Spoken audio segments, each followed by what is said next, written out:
What's up guys, it's Paul from Boosted Films. Thanks for watching another EVO video. So this video is going to cover some tips for installing coilovers on an EVO 7, 8, or 9, and also give you some more information about the setup I purchased, the Reinharte R1s. Now this won't be a full step-by-step tutorial like some of my other videos in the past, but hopefully this should give you some tips for installing coilovers and some common problems to watch out for. So these coilovers are going to be installed by Andy from ASM, the superhero you've probably all come to know from the Gears and Gasoline videos. So that's about it for this intro. Let's jump into it.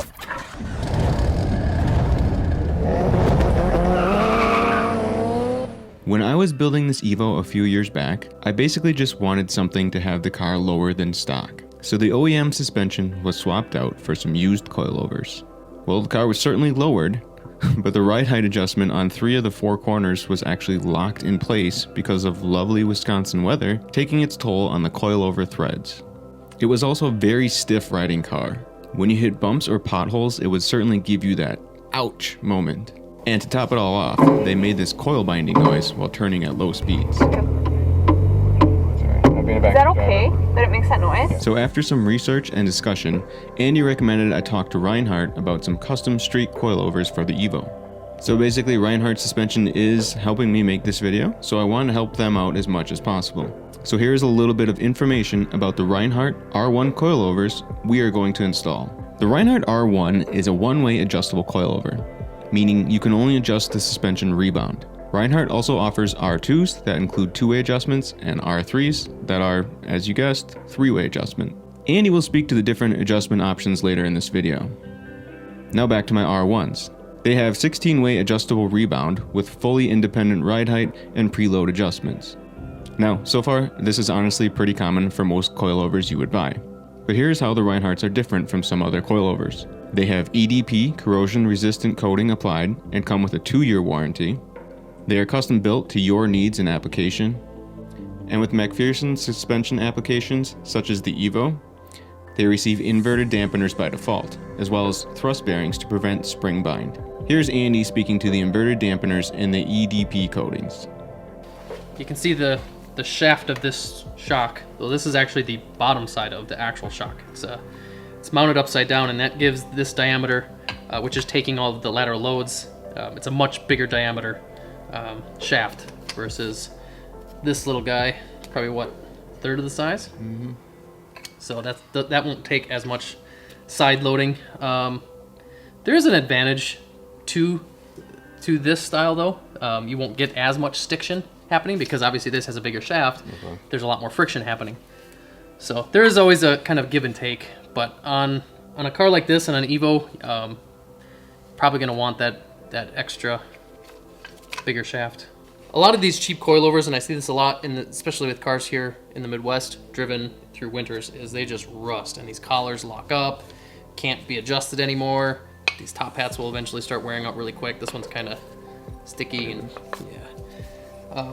But a good coilover, or good suspension for that matter, usually has a little better coating, and they do some special coating on this. I can't remember what they call it.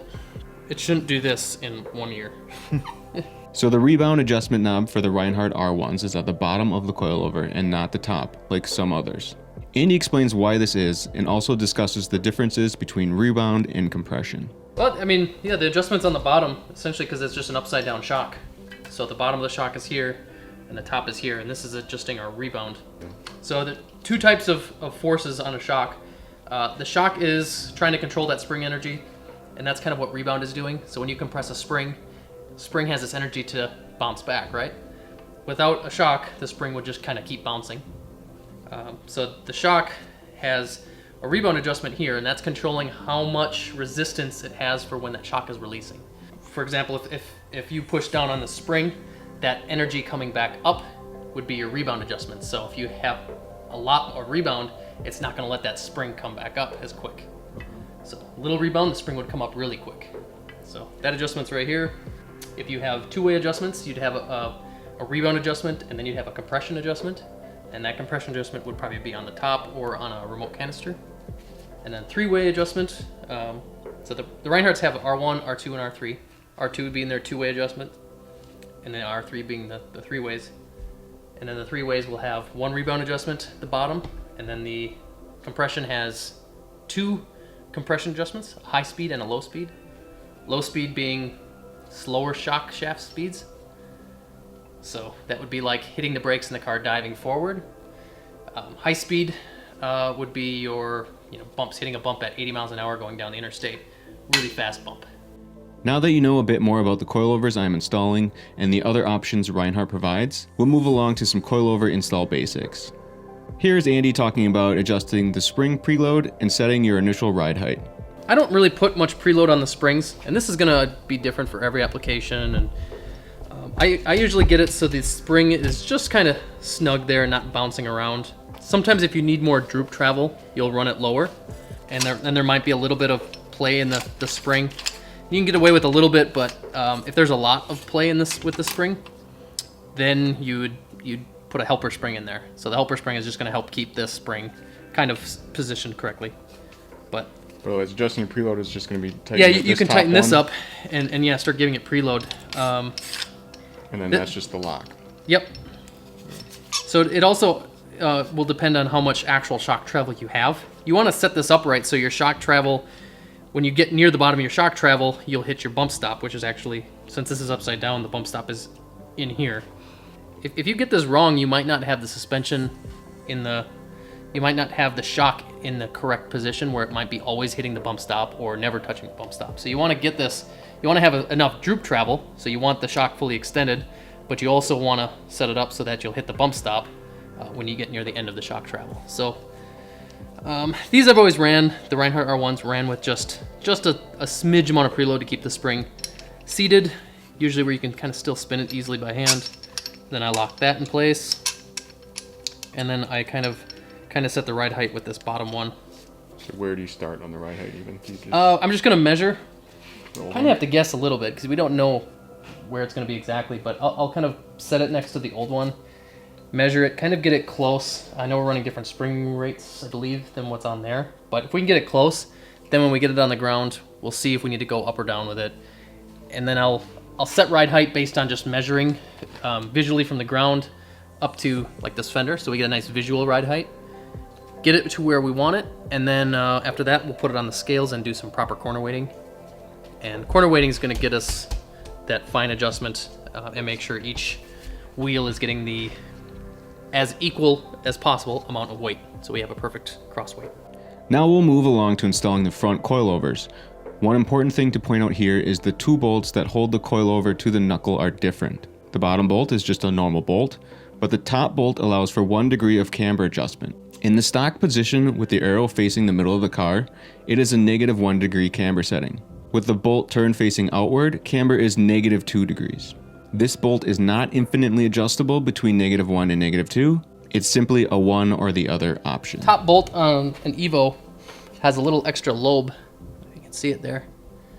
And it's not really designed to be an eccentric bolt. So most eccentric bolts, as you turn it, you can kind of get, basically there's an infinite amount of adjustment based on how you turn it. EVOs are technically not eccentric, it's a one or the other.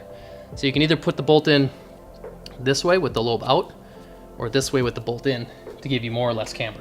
These do have camber plates, so we can do camber with the top.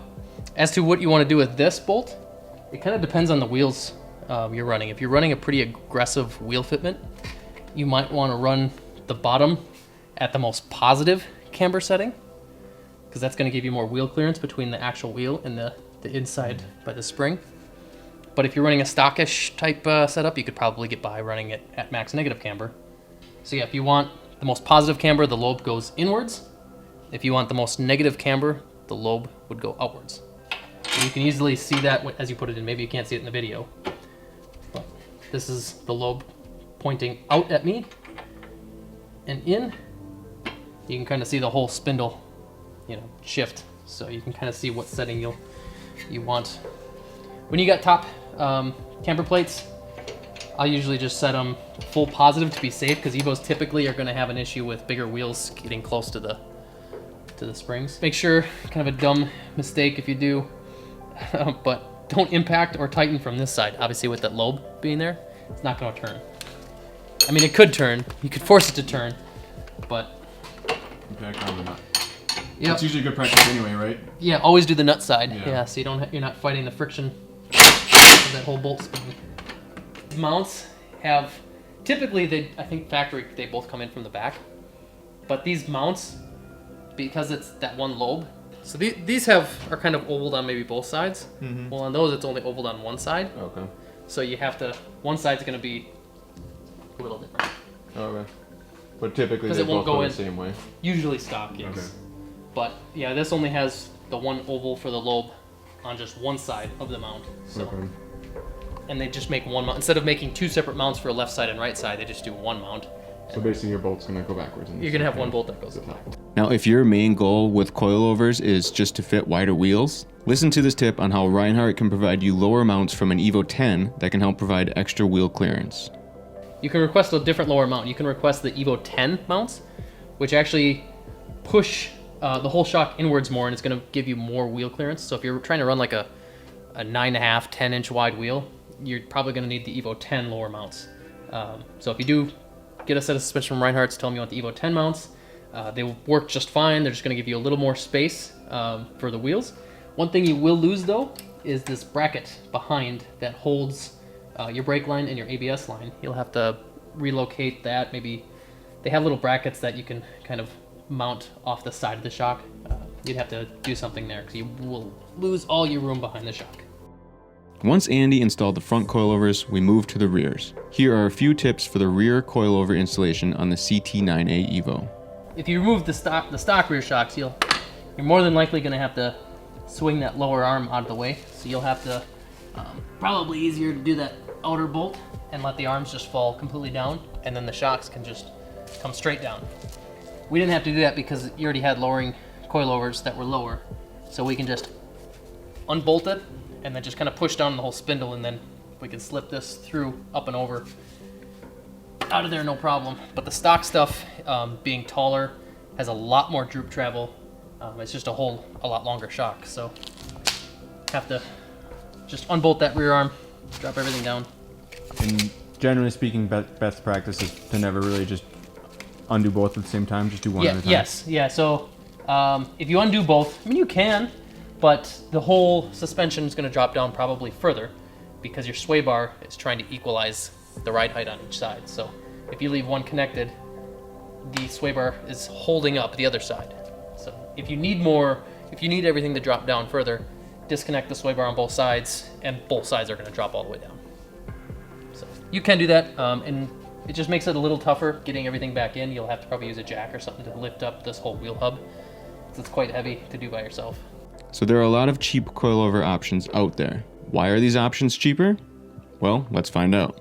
Budget coilovers, yeah, that you're, $1,000 whatever coilovers you're buying off eBay or whatever, they work okay, but what they do, the reason they can make them this cheap is they'll run one shock for many applications or for many different types of cars.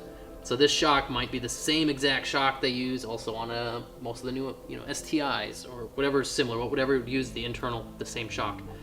It's not valved for this car with this suspension geometry with this motion ratio. It's just a shock that's generically valved for whatever, and then they use that same shock on probably 30 other applications. So that's one reason they can make these things so cheap. But the Reinhardts are kind of all custom valved to whatever you want to do. So you just give TF a call and talk to Dave over there, have him kind of tell him what you're going to do with the car, your plans and everything. He'll give you his best advice, or if you have specific specs that you just want to give him and tell him to build it, they'll do whatever you want. Again, this video was made with the help of Reinharte Suspension and Andy from ASM. So if you're interested in working with Andy and Reinharte on some suspension, listen to Andy talk a bit more about what he provides and the development process he's gone through with Reinharte. Here at ASM, we are a dealer for the Reinhardts. We've done a lot of EVO suspension stuff we've campaigned a couple EVOs over the years, so we've kind of worked with Reinharte to kind of develop some track package coilovers. And then also S2000s, we do a lot of S2000 stuff. So we work with them as well to make a nice kind of off-the-shelf track suspension package that kind of gets you in the ballpark as far as setting up the car, gets you really close without having to go through all the trials that we went through with trying different valving, spring rates, all that stuff. So that's it. My coilovers have been installed. It has only been 1 week since filming this video, and the weather has honestly gotten pretty cold around here. So I don't feel I can do a full review of these coilovers yet, but my initial impression is that these coilovers certainly handle harder bumps a lot better than my old setup, and that coil bind noise that my old suspension made is completely gone with these Reinhartes. Hopefully next season I can do a more in-depth review of these coilovers for my viewers. Until then, if you are interested in a set of Reinharte coilovers, please email the email address on the screen or visit tf-works.com. That's about it for this video, guys. I hope you kind of like this format. I know it's a little bit different than my typical how-to. Do you find it more or less valuable than a full step-by-step how-to? What kind of coilovers have you ran in the past? What kind of success have you had with them? Anything like that, leave a comment. I like to get the discussion going in my videos as a good resource as well. So as always, this is Paul from Boosted Film saying thanks so much for watching.